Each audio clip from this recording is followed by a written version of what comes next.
The Cassini mission has been exploring the Saturn system for nearly 13 years and has rewritten the textbooks on the ringed planet and its moons.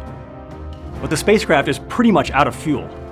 Following NASA's planetary protection guidelines, the mission will end with Cassini plunging into Saturn's atmosphere.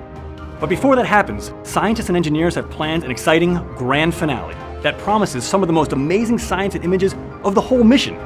So how are they going to pull this off? Well, it really is going to take a special kind of crazy engineering.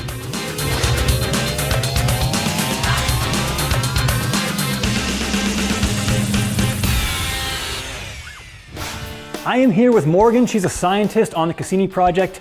The grand finale, it's going to be 22 orbits, about 6 months. What do we hope to accomplish in that amount of time? We hope to accomplish a lot of incredible science, things that we have never been able to do before with the Cassini mission.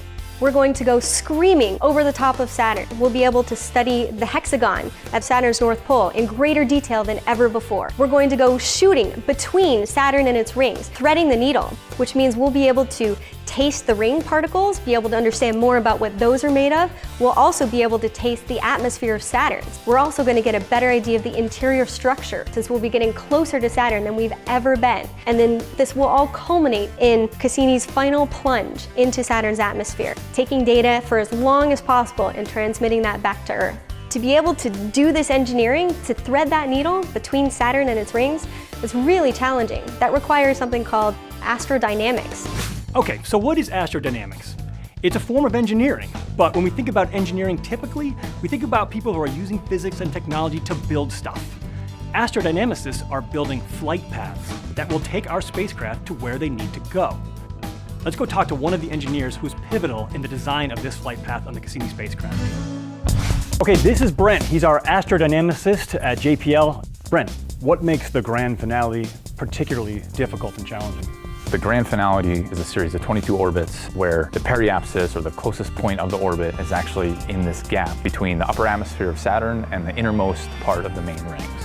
What we've done is we've designed this trajectory such that, utilizing one last Titan gravity assist, we can jump the entire ring system and place the spacecraft orbit inside this very, very small gap that's only 2,000 kilometers wide.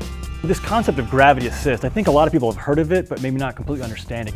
What it essentially means is you're harnessing the gravity of a body that's orbiting another body. For Cassini, Titan, a very massive moon, is orbiting Saturn.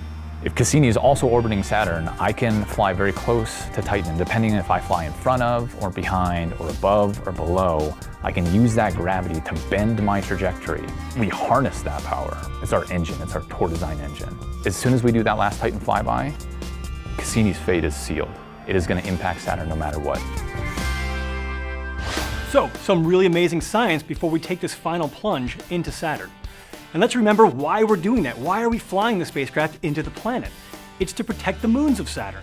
For example, Enceladus, this great moon that has an ocean underneath the surface, it might just be this cozy little place for microbes to live. Now, if you look at our spacecraft, we try to keep it as clean as possible, but there's a real chance that we're bringing microbes from Earth with us. There's no way to avoid it. We want the moon as pristine as possible for future missions to go exploring. So for everyone out there, follow the grand finale of Cassini and check back here for some more crazy engineering.